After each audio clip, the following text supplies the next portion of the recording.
Καλώς ήρθατε στο χωριό μας, στο Βουργαρέλι, και καλώς ήρθατε και στο χώρο τέχνης, κυταροτέχνης Τζουμέρκο, έναν χώρο πολιτισμού, έναν χώρο τέχνης και ένας χώρος που φροντίζει για την παράδοση του χωριού μας.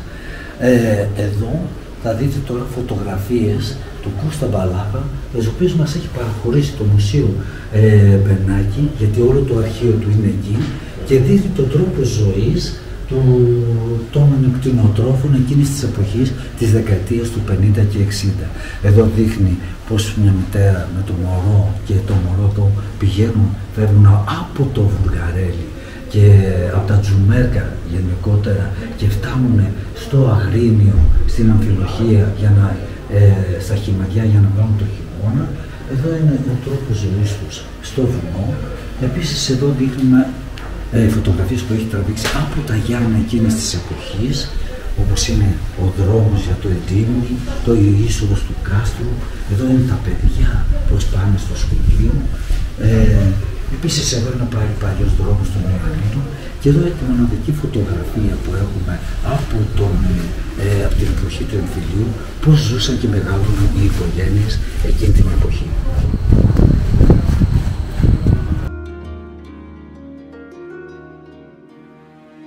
Εδώ έχουμε ένα σχέδιο που μας το έφερε ένας πίνακας, μάλλον ένα έργο καλύτερα, από τον Νηπιαγωγείο, και το έχουν φτιάξει τα παιδιά πώς φτάνει το ψωμί στο τραπέζι μας. Πώς ξεκινάει από το όργο μας, πορά, και πώς καταλήγει στο φουρνάρισμα και στο ζύμωμα.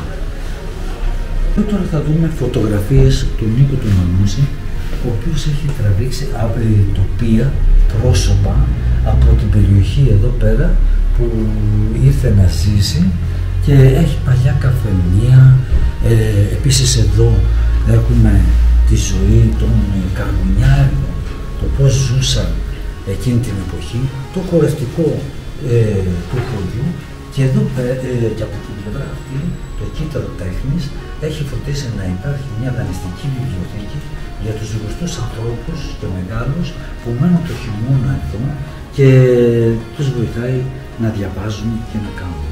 Εδώ επίσης είναι βιβλιοθήκη δανειστική για τα παιδιά, τα μικρά. Επίσης εδώ πάλι έχουμε κάποιες φωτογραφίες του Νίκου του Μανούση πάλι, από τοπία, κυρίως πορτρέτα από κτηνοτρόφους, από το μοναχό του μοναστηριού, το Γιανακούφι, κυρίες κτηνοτρόφες αγρότησες που καλλιεργούν εδώ τη γη και τη βόσκουν τα κατσίκια τους. Και εδώ τώρα έχουμε το νερόμυλο. Είναι ο νερόμυλος του χωριού, παλιός δεν λειτουργεί πλέον. Εδώ αυτό που μου έκανε παρατήρηση σαν Νίκος Μανούσης, σαν ένας που είμαι στο χωριό και ήρθα να ζήσω εδώ, η φιλοσοφία των ανθρώπων που φτιάξαν αυτό το πράγμα, το νερόμυλο, με υλικά της φύσης, και ανάλογα με τις ανάγκες τους δίναν τις λύσεις πολύ απλές. Όπως ρώτησα τον Μπαρμπαγιώργο, 80 και χρονών, και τον Μπαρμπαγιάννη, τελευταίους μιλονάδες, τι είναι αυτό το σκηνάκι εδώ, χάλασε κάτι, έσπασε κάτι, και μου λένε, Νίκο, είναι με ζούρα. Τη φέρνεις γύρα και πέφτει λίγο καλαμπόκι ή πολύ καλαμπόκι. Και αυτό το μπαστούνάκι, εδώ ρίχνουμε το καλαμπόκι, είδατε, πεφτελεύει, δεν μπορώ να πατήσω μέσα. Και αν σκαλώνει το καλαμπόκι εκεί, το χτυπάω και πέφτει. Το άλλο που μου έκανε μεγάλη εντύπωση ήταν πάλι τα εργαλεία τους, όπως αυτό εδώ, που δεν ήξερα ποια είναι η χρήση του. Και μου λένε ότι με αυτό εδώ και με σφήνες που έχουν διάφορα σπίτια, σηκώνουμε τις δύο πέτρες της κύκλων, σηκώνουμε λιγάκι με τη σφήνα και βάζουμε αυτό, γιατί πρέπει κάποια στιγμή αυτές οι πέτρες να καθαριστούν. Γιατί κολλάει το πολύ κρίση με το καλαμπόκι.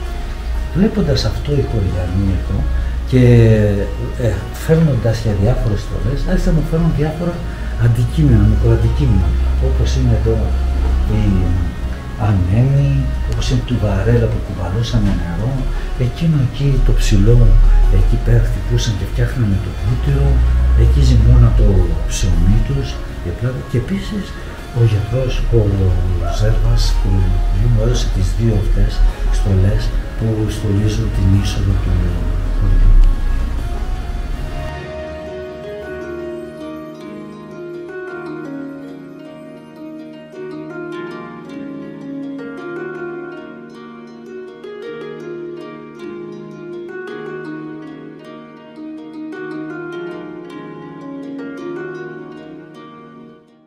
Επίσης το Κύτταρο Τέχνης εκδίδει ένα περιοδικό, το Κύτταρο, είμαστε στο 8ο τεύχος, με θέματα από τη ζωή εδώ της περιοχής, με την τοπιολαλιά, με τη διατροφή, θέματα δηλαδή που αφορούν εδώ την περιοχή, περισσότερο το κάνουμε για να θυμούνται οι παλιοί και να μαθαίνουν οι νέοι.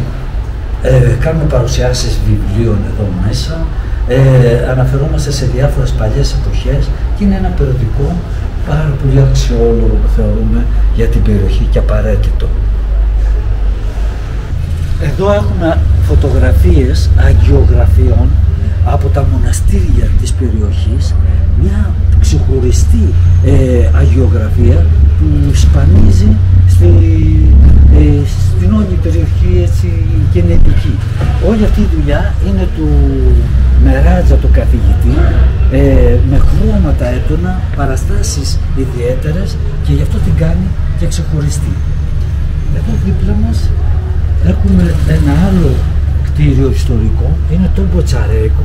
Αυτό που μου έχει κάνει τρομερή εντύπωση στο Μποτσαρέικο είναι η ξηρολιθιά του. Όλο το κτίσμα είναι με ξηρολιθιά, δεν έχει λάσπη καθόλου. Είναι ένα δίπατο ιστορικό. Έχουν έρθει οι Σουλιώτες που τους έδειξε ο Λίπεσας και μείναν εδώ οι Μποτσαρέου, Μάρκο Μπότσαρης και όλο το σώμα του.